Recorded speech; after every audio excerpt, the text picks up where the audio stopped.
Ngayon naman po ay hayaan niyo pong buksan ko po ang ating passage sa Romans chapter 4 verses 9 to 12 at babasahin ko po sa Tagalog para po sa ating karagdagang kaalaman.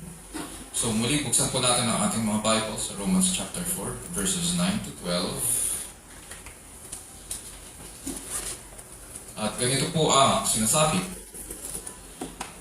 Romans 4, 9 to 12, sinambit nga baga ang kapalarang ito tungkol sa pagtutuli o tungkol din naman sa di pagtutuli. Sapagkat sinasabi natin kay Abraham ay binilang na katuwiran ang kanyang pananampalataya.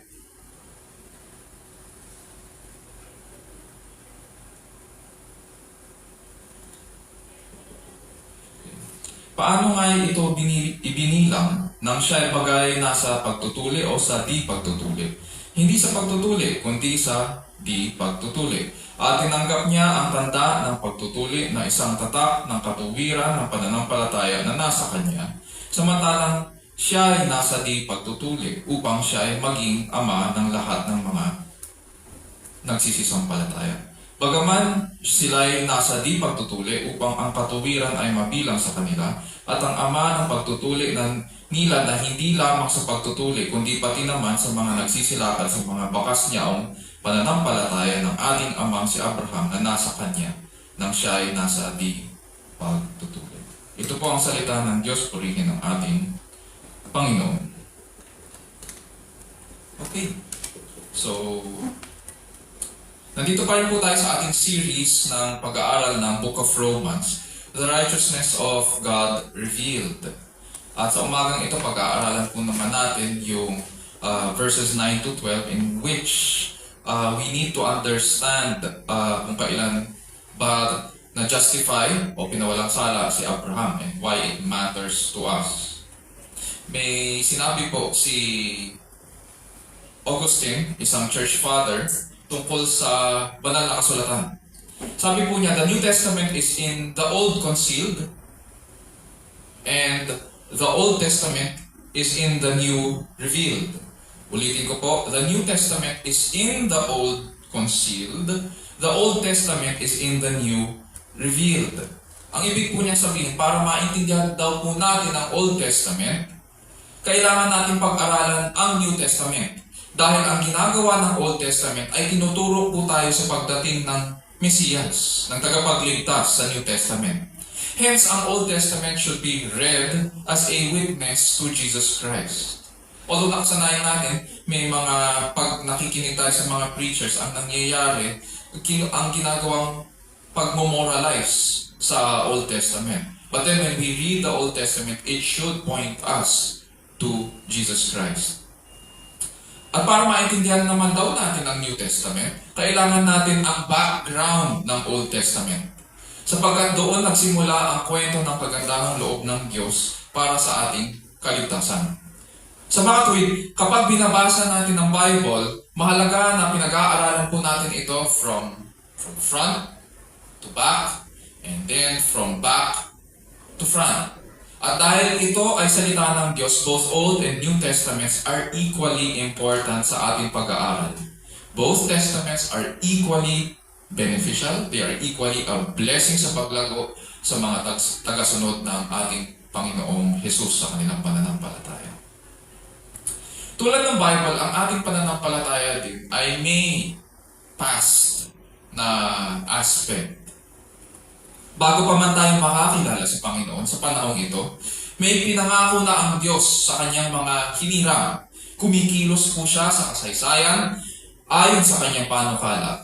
And this is all revealed in the Old Testament. At mahalagang pag-aralan ito sapagkat mahihirapan po tayo maunawa ng ating pananampalataya ngayon at yung mga blessings na natatamasa natin sa New Testament kung wala tayong alam sa pinangako ng Diyos at pagkilos niya sa Old Testament. Therefore, it gives us a proper grounding in God's promises and a better appreciation of His Word.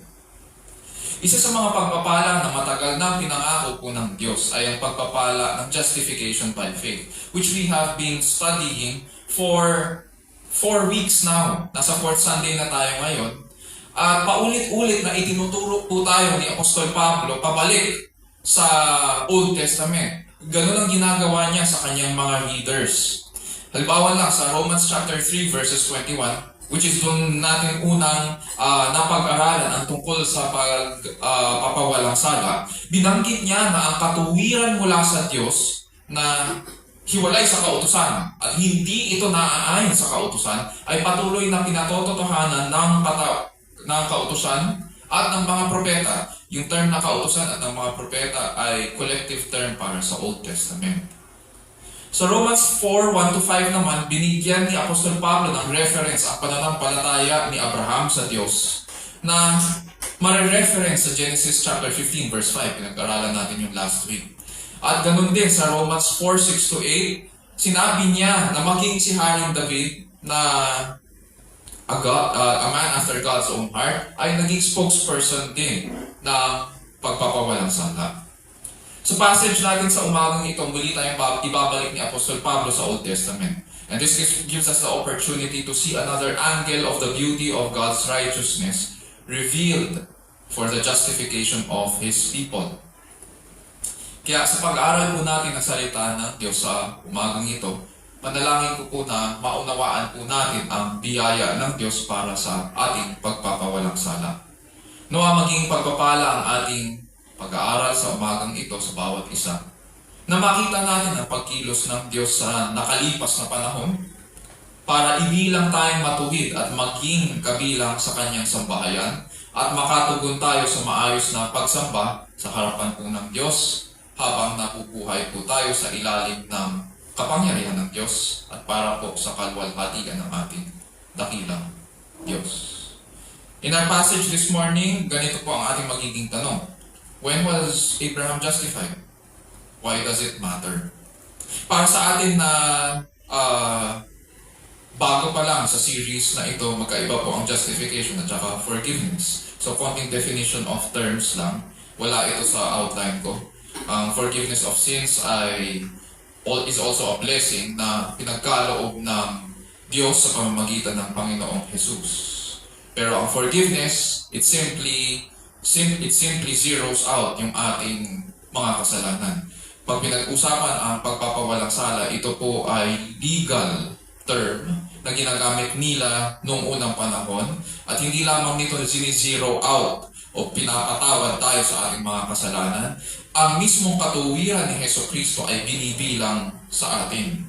Kung baga, parang tulad sa isang ledger, kung ikaw ay may business, iba sa atin ay may mga sari-sari store, may mga karinderya, alam niyo yung ledger. Dati tayo may utang, kapag ikaw pinatawad sa iyong utang, inaano lang yan, sinizero out lang yan, yung utang mo. Pero may utang ka pa rin, may ledger ka pa rin. Pag sinabing pagpapawalang sala, yung ledger mo, ang ibinibilang sa iyo ay yung ledger ng Panginoong Jesus. Wala kang utang. Sapagkat ang nakikita ng Diyos ay yung katuwiran ni Jesucristo. Hindi yung sarili nating katuwiran. Which is better? May tao yata.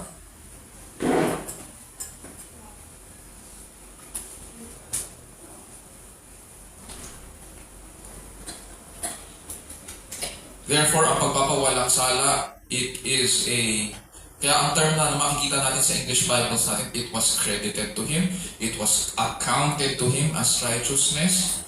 Yun yung mga terms na ginagamit. Hindi sa atin nilalagay o binubuhos ang katuwiran ni Jesus. Hindi rin sinasabi na yung kanyang katuwiran ay sa atin yun mismo. Hindi. It was credited to us. Yung positive righteousness ni Jesus Christ ay napapasa atin sa pamamagitan ng pananampalataya. Ngayon, babalikan lang natin ang Old Testament ayon sa binibigay ni Apostol Pablo sa kanyang mga readers. Buksan po natin sa Romans chapter 4 verse 9. Sabi po dyan, is this blessing then on the circumcised or on the uncircumcised also? For we say faith was credited to Abraham as righteousness.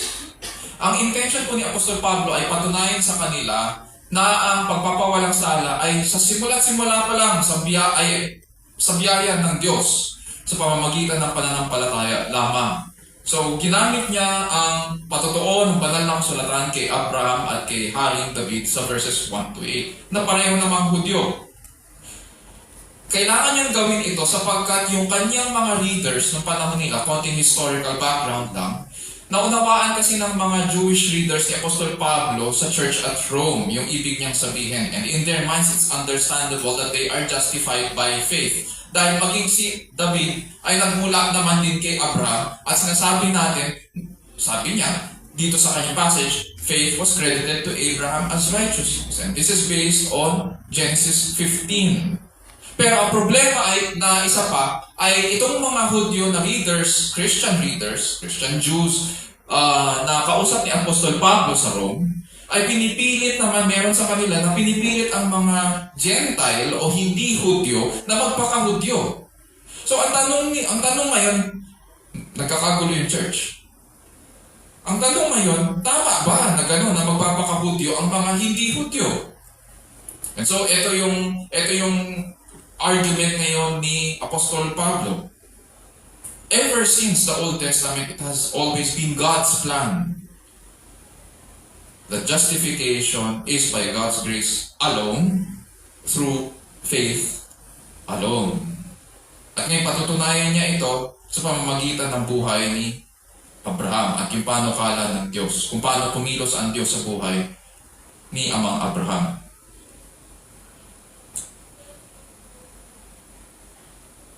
Balikan lang natin ang chapter 4 verses 7 to 8 para meron tayong springboard. Sabi diyan, ganito raw ang patotoo ni Haring David ukol sa justification by faith. Blessed are those lawless deeds whose lawless deeds have been forgiven and whose sins have been covered. Blessed is the man whose sin the Lord will not take into account. Ngayon, sasabihin ng mga Jewish readers ni Apostol Pablo, if this man is blessed, or rather, yung hindi Hudyo, yung mga hentil, sasabihin ngayon ng mga hentil, if this man is blessed, yung sinasabi ni David, if this man is blessed because the Lord will no longer take his sins into account, will the uncircumcised share in this blessedness? Maaari pa rin kami pagpalain, maaari pa rin kami makibahagi dyan sa sinasabi ni Haring David, na blessed is the man whose sin the Lord will not take into account. Maaari ba rin mapasa amin ito? Yun yung issue dito. Yun yung tanong ng mga hindi Hudyo. Meron po bang Hudyo dito? Magtataas ng kamay? Wala. Lahat tayo hindi Hudyo. And this is why it matters to us. Tuloy natin, verses 10 to 11. How then was it credited? Yun yung tanong. While he was circumcised or uncircumcised? Medyo nakakalito lang yung mga terms kasi syempre, kailangan natin maintindihan na yung ating mga translators, sinunod nila syempre yung lingwahe ng mga kung paano ito sinulat sa ancient language, sa Koine Greek. So, medyo kailangan lang natin subaybayan kung paano yung pagkakasulat. Pero sasamahan ko po ang bawat isa sa pag-aaral. How then was it credited while he was circumcised or uncircumcised? Mahalaga kasi sa mga Hudyo na circumcised sila. Kasi yung circumcision para sa kanila ay, para sa kanila, sumusunod sila kay Amang Abraham para maging katanggap-tanggap sila sa harapan ng Diyos at sa kanyang sambahayan.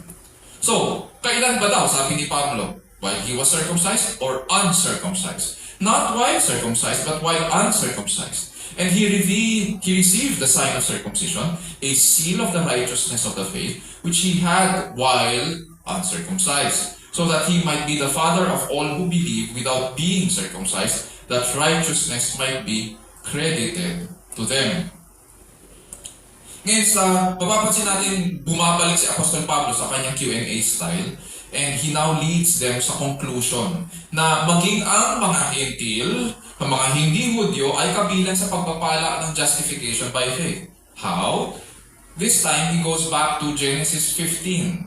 At napag-aralan natin sa Genesis 15 na nangangamba po si Abraham. Hindi na natin kailangan buksan doon sa mga nag-note-taking, pwede nyo lagay, na muling binabalik sila ni Apostol Pablo sa Genesis 15. Ang nangyari doon, kakatapos lang po ng sagupaan ni na Abraham at ng mga hari na nanggaling sa east at saka yung mga hari ng Kanaan. At pinanalo ng Panginoon si Abraham sa kanilang digmaan. Imagine ilang mga hari ito at nanalo si Abraham. Kaso, nung nanalo siya, nung nagtagumpay siya, nangamba siya. Siyempre, kasi siya yung dayuhan eh. Hindi siya taga-Kanaan. So, ang nasa isip niya, pwede akong resbakan nitong mga hari ito mula sa east at pwede rin siya salakayin ng mga taga-Kanaan. So, paano na? Sino magpapatuloy ng kanya bloodline? Wala pa siyang anak. At saka ang inisip niya ngayon, paano kaya? Tinanong niya ang Panginoon, pwede kaya si Eliezer ng Damascus? Kasi si Eliezer, yung kanyang alipin, na lumaki sa kanyang sambahayan. Pero tinanggihan po yun ng Diyos, hindi si Eliezer ang magiging tagapagmana, kundi ang sarili niyang dugo't laman. Nangako ang Diyos sa kanya na sindami ng bituin ang magiging anak at apo ni Abraham. And in Genesis 15 verse 5, we are told, Abraham believed in the Lord and he reckoned it to him as righteousness. Yun yung paulit-ulit na sinasabi ni Pablo dito sa Romans chapter 4 na kinuha sa Genesis 15. Nanalig siya sa Panginoon at ito'y binilang na katuwiran sa Kanya. Ang tanong ngayon ay ito, kailan ba siya binilang na matuwid? Bago ba siya tinuli o pagkatapos? Therefore, timing ang pinag-uusapan dito. Sa Genesis 15, mapapansin po natin doon na wala silang pinag-uusapan tungkol sa circumcision. Hindi patuloy si Abraham. Therefore, si Abraham po ay isang Hentil. Wala pang Israel noon. Wala pang mga Hudyo. Ang discussion ng circumcision ay papasok pa sa Genesis 17. Kung tutuusin therefore, si Amang Abraham ay pwedeng sabihin na ama ng mga Hentil na sumasampalataya. Dito sa Genesis 15, 75 years old nang tawagin si Abraham ng Panginoon. And 10 years na siyang naninirahan or 85 years old siya sa Genesis 15 sapagkat 10 years na siyang naninirahan sa Kanaan. Sa Genesis 17, 99 years old na siya. At doon pinag-usapan ang tungkol sa pagtutuli. Therefore, he was circumcised 14 years after. 99 years old doon siya tinuli. Ang mga lalaki, alam yan. Meron ba dito tinuli? 99 years old.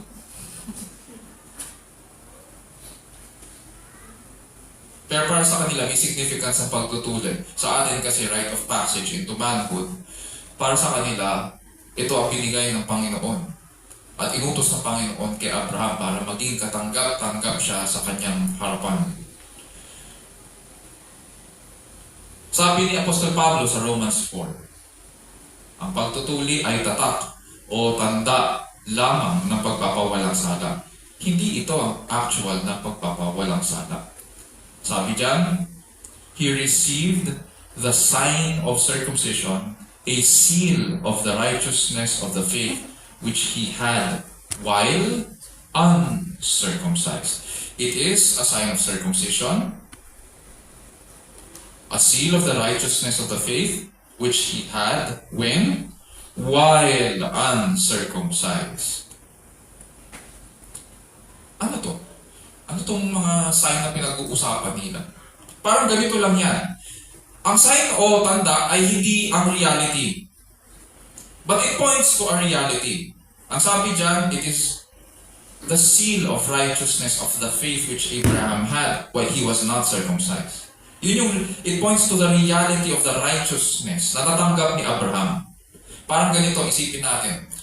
Marami sa atin na mga nagmumotor at saka nagdadrive. Pag may nakita kayong sign sa daan, ang sign ng gasoline station, tapos may nakasulat na number na 500 sa baba, ano ibig sabihin nun? Sign ha? Ang ibig sabihin nun, malapit na ang gas station. Ang distansya mula sa iyo, sa puntong yon, ay 500 meters. Yun yung ibig sabihin nun. Pero yung sign na yun ba yung gas station? No, it is not the gas station. It only points you to the gas station. At ganoon din dito, itong sign ng circumcision, it is not the righteousness of God. Hindi yun yung katuwiran. It only points to the righteousness of God. Pero itong sign na binigay kay Abraham, binigay sa kanya ito kailan?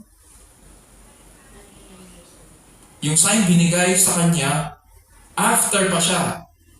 Nangyari una yung kanya sa Genesis 15, tinuring siyang matuwid. Tapos after, sa Genesis 17, dun siya tinuli. Therefore, binilang siyang matuwid nung siya'y hentil pa. Which gives us yung first point. Verses 9 to 10, Abraham was justified by faith before he was circumcised. Before he was circumcised. Ang pagtutuli ay hindi pagpapawalang sala. So bakit daw ginawa ito ng Diyos? Why was it given to him before he was circumcised? Why was he justified before he was circumcised? Ganito raw ang panukala ng Diyos. Sabi dyan sa verse 11b ng Romans 4. So that he might be the father of all who believe, without being circumcised, or kahit hindi patuli, that righteousness might be credited to him, upang maibilang sa kanya ang katuwiran ng Diyos. Therefore, ang lahat ng nananalig sa Diyos na hindi tuli o hindi Hudyo ay kabilang kay Amang Abraham. Pero hindi dito natatapos ang ating pag-aaral. Tuloy natin sa verse 12. Ano sinasabi ni Pablo? And the father of circumcision to those who not only are of the circumcision, but who also follow in the steps of the faith of our father Abraham, which he had while uncircumcised. So paniwala po kasi ng mga Hudyo na itong blessedness kay Amang Abraham ay para lang sa mga Hudyo. But it was never God's plan na i-confine ang good news sa mga Hudyo lang. Dito nagkamali ang mga Hudyo. Hindi kailangan magpaka-Hudyo para kakalugdan ng Diyos at mapawalang sala. Case in point, early in Paul's ministry, na-encounter niya at ng mga apostol, sina Pedro, ang mistaken idea na ito. So, buksan lang po natin sa Acts chapter 15. Sa New Testament, tingnan natin ano ang naging problema in the early church. Kasi ang nangyari, nakakilala ang mga apostol, pinalaganap nila ang ebanghelyo, pinahayag nila ito sa kanilang mga kapatid, kapamilya at mga mahal sa buhay. Ang mga unang mga Kristiyano ay mga Hudyo rin, mga kapatid nila. Kaso anong nangyari? May opposition within Israel. Sa Acts 15, ito po ang Council of Jerusalem. 8 years ito nangyari before the book of Romans was written. At ganito po ang sinasabi sa verses 4 to 11. Sabi dyan, when they arrived at Jerusalem, they were received by the church and the apostles and the elders, and they reported all that God had done with them. Ang nag-report po ay si Apostol Pablo at yung grupo niya. But some of the sect of the Pharisees, sabi dyan sa verse 5, who had believed, stood up, saying, it is necessary to circumcise them and to direct them to observe the law of Moses. Nung time na ito, may mga Pharisees na sumasampalataya na sa Panginoon. Kaso, nagkamali sila pagdating dito sa understanding nila ng circumcision. Sabi dyan, it is necessary to circumcise them, yung mga hentil, mga hindi Hudyo, kailangan daw tuliin at i-direct daw sila doon sa kautusan ni Moises para kalugdan sila ng Diyos. Verse 6, the apostles and the elders came together to look into this matter. After there had been much debate, Peter stood up and said to them, ganito na ang evaluation or yung conclusion dyan. Brethren, you know that in the early days God made a choice among you, that by my mouth the Gentiles would hear the word of the gospel and believe. And God, who knows the heart, testified to them, giving them the Holy Spirit, just as He also did to us. And He made no distinction between us and them, cleansing their hearts by faith. Verse 10, now therefore, why do you put God to the test by placing upon the neck of the disciples a yoke which neither our fathers nor we have been able to bear? But we believe that we are saved. How? Through the grace of the Lord Jesus, in the same way as they also are. Sinettle nila as early as Acts 15. That salvation is by God's grace alone, through faith alone, in Christ alone, not by circumcision or the law. Walang naliligtas sa pamamagitan ng kautusan. Kasi hindi nga yun, in the past we have studied, hindi yun role ng kautusan. And in God's plan of redemption, pinawalang sala si Abraham nang hindi pa siya tuli upang maging kabilang ang mga Hentil na nananalig sa pagpapala. Pati na rin ang mga Hudyo na nananalig din tulad ni Amang Abraham. Sabi dyan sa verse 12, to those who not only are of the circumcision, but who also follow in the steps of faith of our father Abraham, which he had while uncircumcised. Ibig kong sabihin, ang pagiging ama ni Abraham sa buong sambahayan ng pananampalataya ay hindi literal by blood. Maraming naniniwala dyan, ako lalo na yung mga, ano yung term nila, mga black Jews daw. Kasi lagi na lang nila, ang hiling ng mga tao na hanapin yung kanilang family tree, yung dugo namin, natitrace namin yung dugo namin, yung lineage namin kay Abraham. Dito sa Bible, makikita natin yung plano ng Diyos. At sinasabi ni Apostol Pablo, hindi sa dugo. Hindi ka nagiging kabilang sa sambahayan ni Abraham sa pamamagitan ng dugo, kundi sa pamamagitan ng pananampalataya. Dahil si Abraham ay binilang na matuwid sa pamamagitan ng pananampalataya, it follows na ang lahat ng mananalig, regardless kung ikaw ay Hudyo o Hentil, nang tulad ni Abraham ay ibibilang din na matuwid. Abraham is the father of the community of the faithful, united under one God. Which leads us to the second point. So verses 11 to 12, God ordained that Abraham would be the father of the community of faith, both Jews and Gentiles. God ordained that Abraham would be the father of the community of faith, both Jews and Gentiles. Na-imagine natin ngayon ang laking gulat ng mga Hudyo na ganito ang tinuturo ni Apostol Pablo sapagkat si Apostol Pablo ay Pariseo. Pero si Apostol Pablo po ay Pariseo na namula sa pahayag ng Diyos. That God had the Gentiles in mind. Kaya nga, hindi agad na tinuli si Abraham at walang kinalaman ang pagtutuli sa pagpapawalang sala. Ganun pa man nais niyang makita na ang pagpapala ng pagpapawalang sala po ay hindi sa pamamagitan ng pagtutuli o pagsunod sa nakagawian sa mga tradisyon, kundi sa biyaya ng Diyos lamang sa pamamagitan ng pananampalataya lamang. This is what makes Christianity beautiful. We are not saved by our works. Mali ang naririnig natin sa mga social media at sa kultura na kailangan mong gumawa ng mabuti para kalugdan ka o para may points ka sa langit. Kung ganon ang paniniwala natin, kung ganon ang sinusundan natin, patungo po yun sa kamatayan at kapahamakan. Sapagkat yun ang mali. Mismo si Pablo ang nagsasabi dito, ito ang panukala ng Diyos sa buhay ni Abraham. At maging si Abraham ay nanalig sa Diyos para tuparin ang kanyang pangako. Si Abraham, he looked forward to the day when God would fulfill His promise. Tayo, we look back at the fulfilled promise in Jesus Christ. Lumilingon tayo pabalik sa pumaritong katuwiran na pinadala ng Diyos upang mapawalang sala tayo sa pamamagitan niya. Papakinggan na po natin ang patotoo ng banal na kasulatan.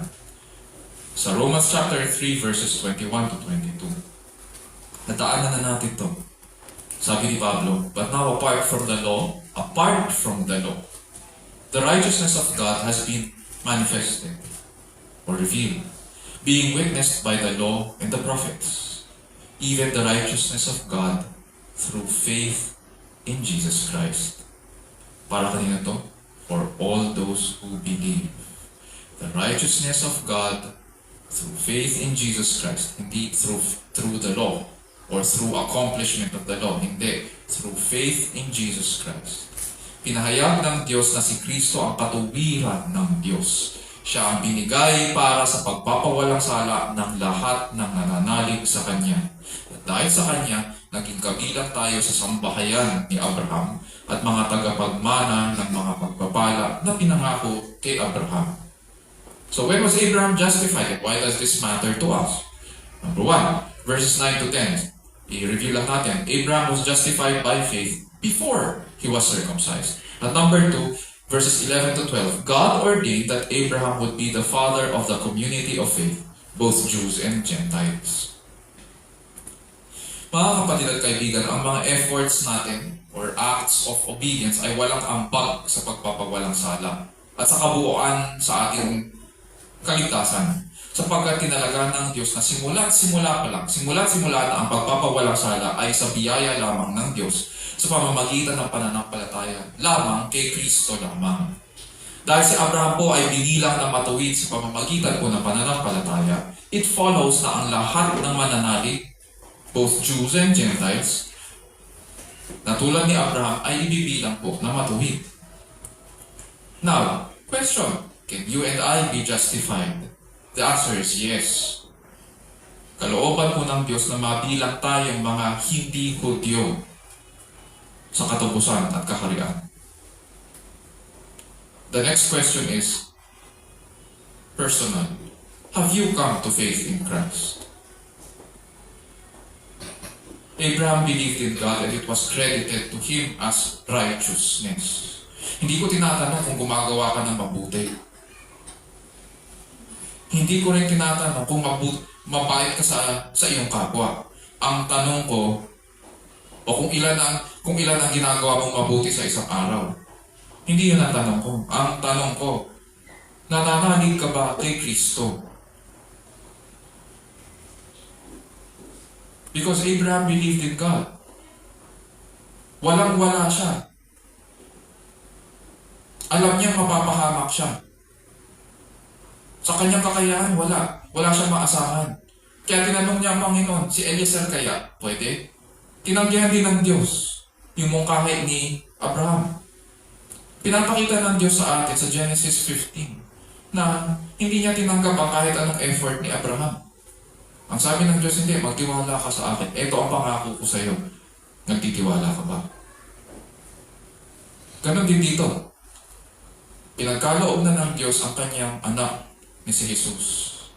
Siya ang tumubos sa atin. Walang kasalanan para sa mga makasalanan. Binigay niya ang kanyang buhay para sa mga mamamatay at mapapahamak sa walang hanggan.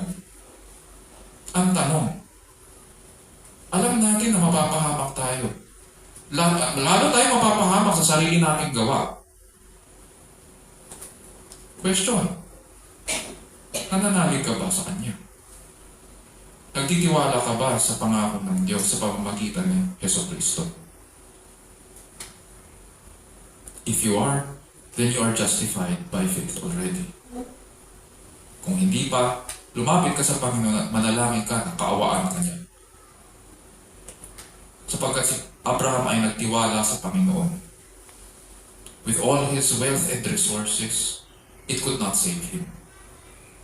wala itong magawa sa kanyang kalagayan nun. At nangamba siya. Sabi nga ng Panginoong Hesus, mapalad ang mga aba na wala nang inaasahan kundi ang Diyos, sapagkat kanila ang kaharian ng langit. Mapalad ang mga aba. Come to Christ with an attitude that is poor in spirit. Ganyan ang pananampalataya.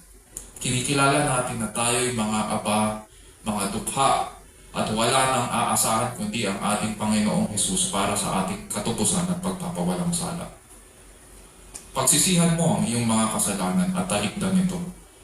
At tanggapin mo nang may pasasalamat ang pagpapala ng pagpapawalang sala. Rest in His perfect and finished work, because you are saved not by your works, but entirely by God's grace alone, in faith alone, in Christ alone. Scriptures testify when Abraham was justified. And it matters to us today because we too can be justified. Purihin natin siya, lumapit tayo ng may umaapaw na pasasalamat at pagmamahal sa ating matuwid at dakilang Panginoon. Tayo na lang.